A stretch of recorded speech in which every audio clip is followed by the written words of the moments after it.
Hello friends, welcome to EPG Pathshala. So today we will be discussing Coastal Zone Regulation Notification of 2011. So essentially the notification is providing the basic rights concerning about with the persons who are living in the coastal areas, the rights to those very persons as to like how the exploitation can be made out in the coastal areas or the marine areas, and further like what were the previous notification of 1991 that was dealing up with the very causes of the protection of the marine, and that was like not providing up the basic criteria concerning up with the clearance mechanisms and the set forth. So meaning for that there was the 1991 notification that was not providing up with the set criteria concerning up with the clarifications, dealing up with the enforcement mechanism, but now that the set notification of 2011 is providing up more in regard with the clearance mechanism and the set forth. So essentially the purpose is behind the regulation is somewhere is concerned with it is something is that is in regard with providing the basic rights and like providing up the how that the ecological sensitive areas can be protected or preserved. So that is like in regard with the said notification, and further the learning outcomes can be in line of like how we can make up the developments, how we can know up with the developments, how that the said developments that is like were seen prior to the 2011 notifications and what are the developments after the 2011 notification. So meaning for this that the outcomes are like that is in line of providing up the how that we can make up most use of the said notifications, the implementation of the said notifications to the very cause of the persons or the people living in the slums of the given areas of the coastal states. So this is just the basic underline the basic guideline concerning up with how we will study up with the said scheme of the courts in regard with the coastal zone regulation. So we also discussed about what some of the case laws like prior to the 2011 notification, that is like certain cases concerning with that, and also like aftermath of the 2011 like some of the cases concerning with the implementation of the said notification of 2011. So what are the basic we'll start up with the basic introduction. India has a coastline of 7,517 kilometer, which means with the exclusive economic zone of approximately 2.02 million square kilometer. Its coastal areas have a rich biodiversity both on land and under the sea. However, there are the increased pressures on these ecosystems in the coastal areas. As India is far-growing economy and there is widespread use of technologies, thus the pressure on the ecosystem is increasing day by day. The purpose behind the Coastal Zone Regulation Notification of 2011 is to ensure the livelihood security to the fisher communities and the other local communities living in the coastal areas, to conserve and protect coastal stretches, its unique environment and its marine area, and to promote development through sustainable manner based on the scientific principles, taking into account the dangers of the natural hazards in the coastal areas and the sea level rise due to the global warming. On February 19, 1981, the Ministry of Environment and Forest issued a notification under Section 3 of the Environment Protection Act 1986 for regulating the development activities on the India's coastline. The 1991 notification provided for the uniform regulation of the coastal areas in the entire country irrespective of the environment diversity, socio-economic conditions, development pressures, etc. In the 2011 notification, special provisions have been inserted, keeping in view the diverse problem faced by local communities like those individuals living in the slums, those inhabiting old and unsafe buildings in Mumbai, people living in islands in the backwaters in Kerala, local communities living in the coast of Goa, and the communities living in ecological sensitive areas like Sundarban. The 2011 notification lists out certain measures that have to be taken to prevent pollution in the coastal areas or the coastal waters. All coastal states are required to ensure that the existing practice of discharging untreated waste and effluents is phased out within a period of not exceeding 2 years. Dumping of the solid waste is phased out within 1 year from the commencement of the notification. An action plan is to be prepared for dealing with the pollution in the coastal areas and waters and in the time-bound manner. The action plan is submitted to Ministry of Environment and Forest, who would provide technical and financial assistance. Now, certain prior developments, 1981 notification provided for the regulations for the entire Indian coastline. It failed to take into account that the Indian coastline is highly diverse in terms of biodiversity, hydrodynamic conditions and demographic patterns, and the natural resources and the other features. And the 1991 notification, no clear procedure for obtaining CRZ clearance was laid down and no timeline stipulated. It further not provided any format for the submission of the clearance applications. Also, the 1991 notification didn't provide a clear-cut enforcement mechanism, post-clearance monitoring mechanism to check violations. No concrete steps were indicated in the 1991 notification with regard to the pollution emanating from the land-based activities. The 1991 notification sought to regulate all developmental activities in the intertidal areas and within 500 meters of the landward side. The 1991 notification caused many hardships to the persons of the communities living in the certain ecological sensitive coastal stretches. These included communities like slum dwellers and the other poor persons living in unsafe buildings in areas of Mumbai, Kerala, Goa, and the other traditional coastal inhabitants. The 1991 notification has been amended many times in consideration of requests made by various state governments, central ministries, and the NGOs. In addition, there are also the several office orders issued by Ministry of Environment and Forest clarifying certain provisions. Then certain case laws after the said notification of 1991. The very first in the line is the Indian Council for Enviro-Legal Action versus Union of India, AIR 1996 SC 1446. The petitioner in the case was a non-profit organization working for the cause of environmental protection. The petitioner primarily contended in this PIL that the CRZ notification 1991 had not been properly and effectively implemented in force for the several years after been formulated. It was further argued by the petitioners that due to the non-implementation of the said notification, the progressing activities within the coast remains unregulated, thus allowing further environmental exploitation and degradation. It was observed by the Union of India that there had experienced practical hurdles and immense difficulties in implementing the said notification of 1991. The Apex Court held as follows in the given case. In the words of the Apex Court, like even though laws have been passed for the protection of environment, the enforcement of the same have been tardy, to say the least, with the governmental authorities not showing any concern with the enforcement of the said acts and with the development taking place for the personal gains at the expense of environment and with the disregard of the mandatory provisions of law. The Supreme Court, however, called for the implementation of the relevant notification. Another case in this very line is S. Jagannath versus Union of India, AIR 1997 SC 811. The petitioner, a non-profit organization, demanded the implementation of the CRZ notification 1991. The petitioner argued under para 2 clause 1 of the CRZ notification 1991 that intensive shrimp farming in the ecological fragile coastal areas must be restricted and prohibited. The shrimp culture industry, as argued by the petitioners, was not directly related to water or directly needing for shore facilities. Further, it was desired by the petitioner that there is a requirement to establish a National Coastal Zone Management Authority to protect the coastal areas. On the other side, the representative of the shrimp industries primarily claimed that the shrimp farms are directly related to waterfront.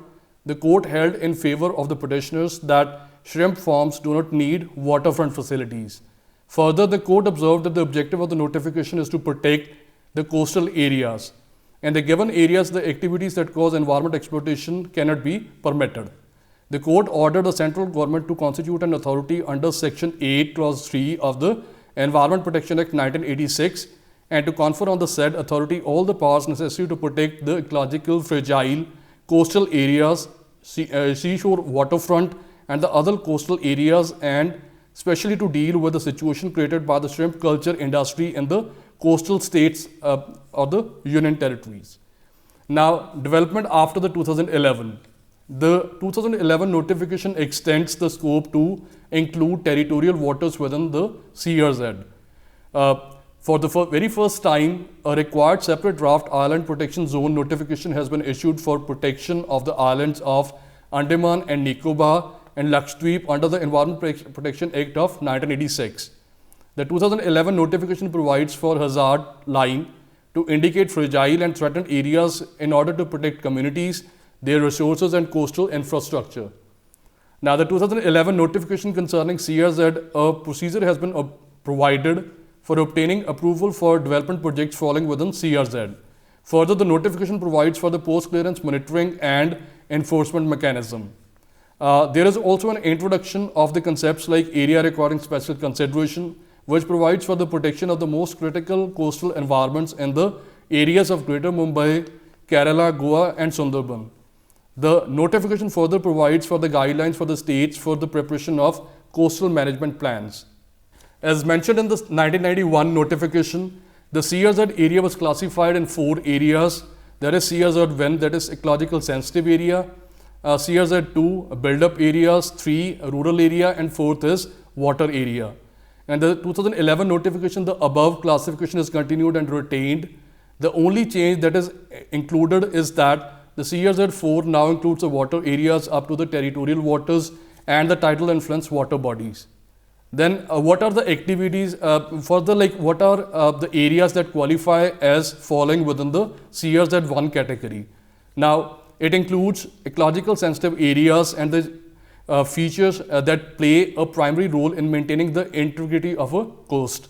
Like that will includes the mangroves, coral and the coral reefs and associated biodiversity, sand dunes, mud flats, then the national parks, marine parks, sanctuaries, reserve forests, wildlife habitat and the other protected areas under the provision of the Wildlife Protection Act 1972, the Forest Conservation Act of 1980 or the Environment Protection Act of 1986, including the biosphere reserves encompassing salt marshes, turtle nesting grounds, horseshoe crabs habitats, seagrass beds, nesting ground of birds, areas or the structures of archaeological importance and heritage sites.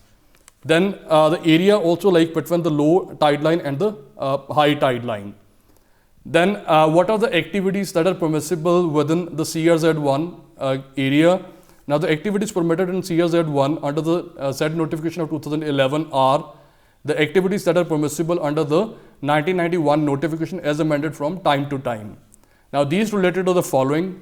Number 1 is that no new construction shall be permitted in CRZ1 except projects relating to Department of Atomic Energy, pipeline conveying systems including transmission lines, facilities that are essential for the activities permissible under CRZ1, installation of weather radar for monitoring of cyclone movement and prediction by the Indian Meteorological Department, construction of trans-harbour sea link and roads on stilts or pillars without affecting the tidal flow of water between low tide line and the high tide line, the development of greenfield airport already permitted at only Navi Mumbai.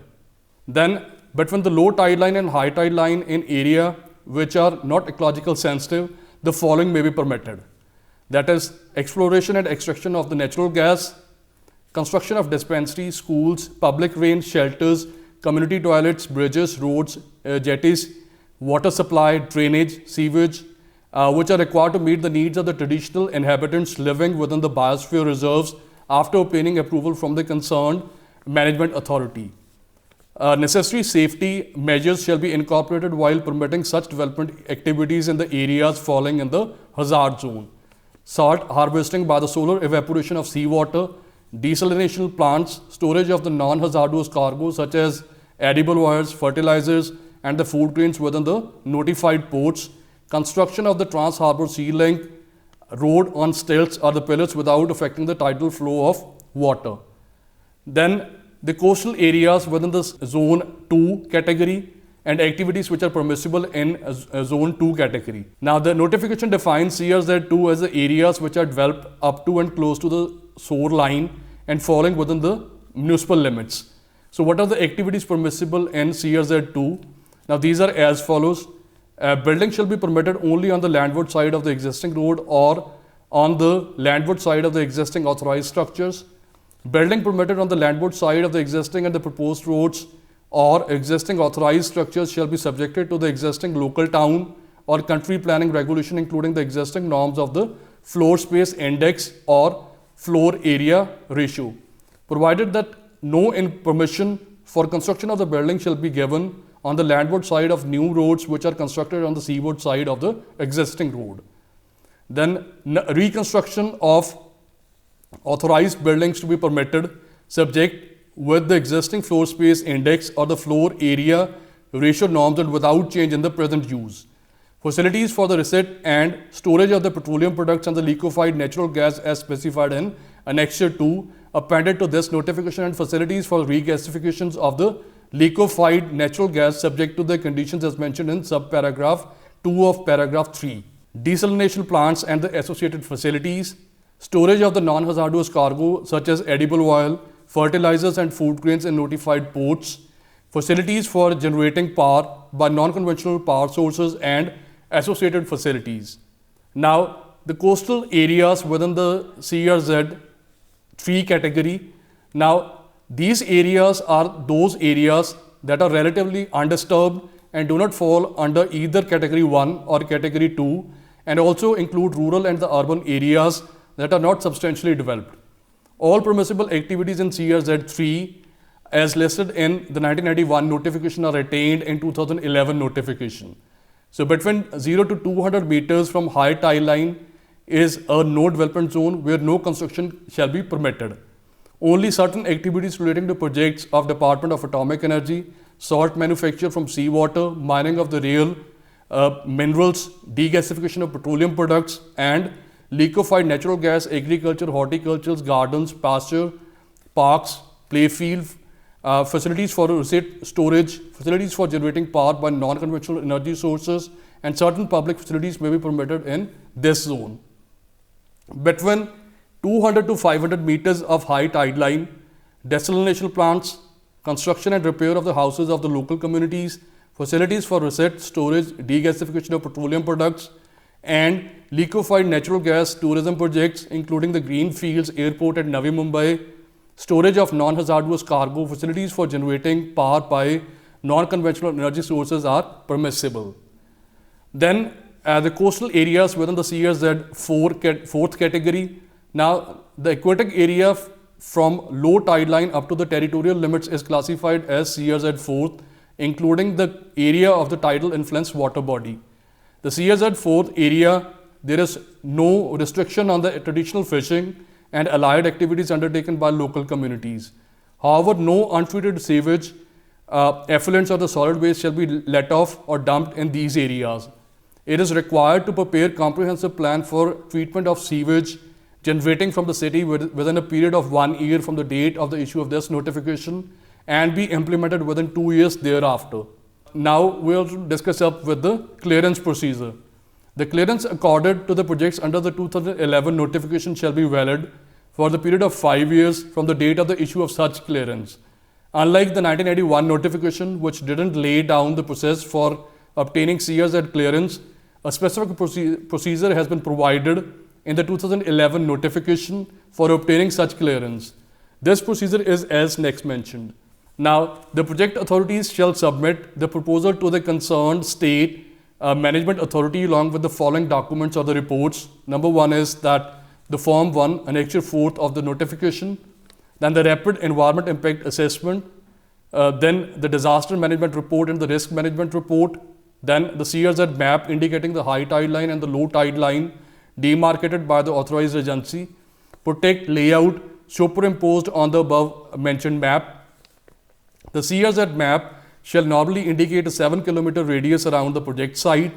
The CRZ map shall indicate the CRZ areas as such.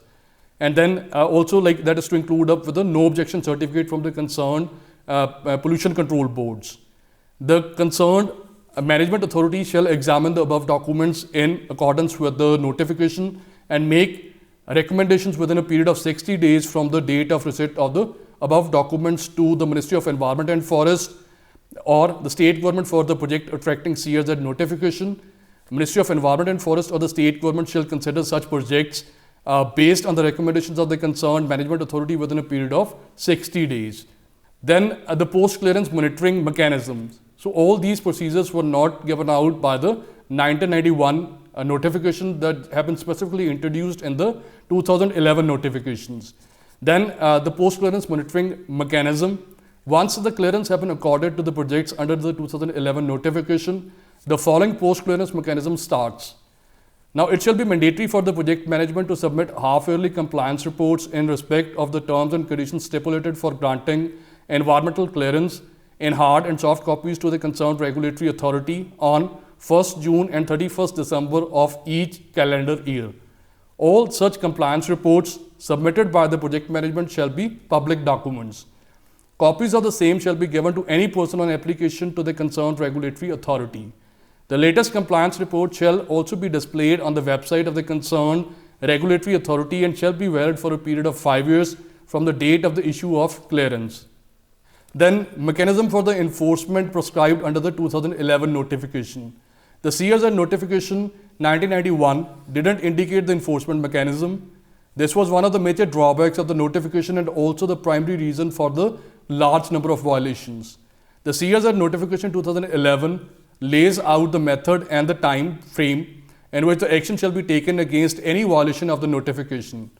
The management authority at the state level and the national management authority at the central level shall be strengthened in the time-bound manner and their capacities enhanced by the Ministry of Environment and Forest for the effectively enforcing the notification.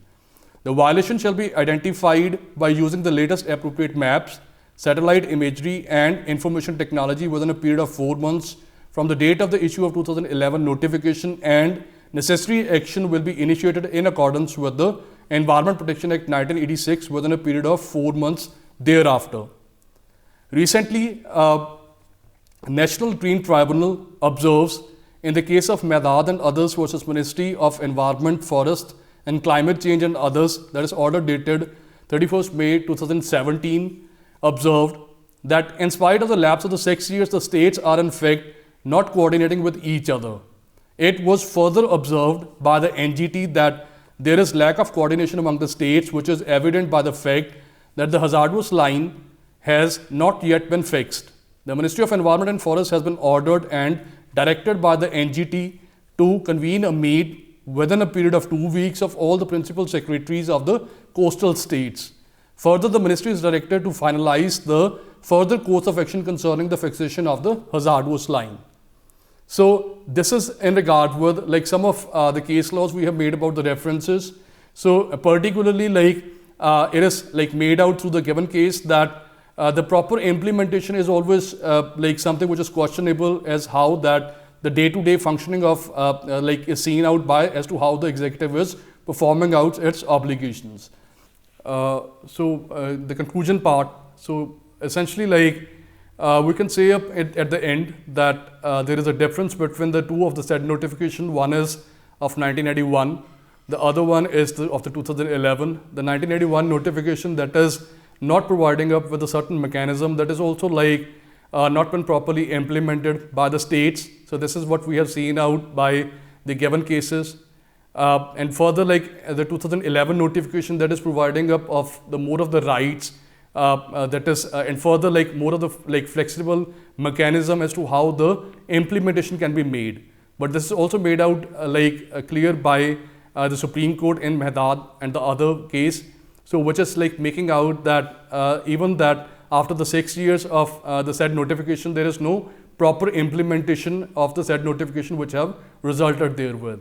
So meaning forth is that the said notification is an important one, that is of the 2011, which is providing up how the rights to the communities can be furthered with, and all in regard with how the protection of the environment can be made as to how that the ecological sensitive coastal areas can be protected by the activities which are profit based, and which is like in regard with as to how that the concerned like areas can be preserved, and how that the already existing resources can be preserved so that the future generations would be given out with their regards in regard with the sustainable development concerns. So with this, like we conclude up with the said discussion. Thank you.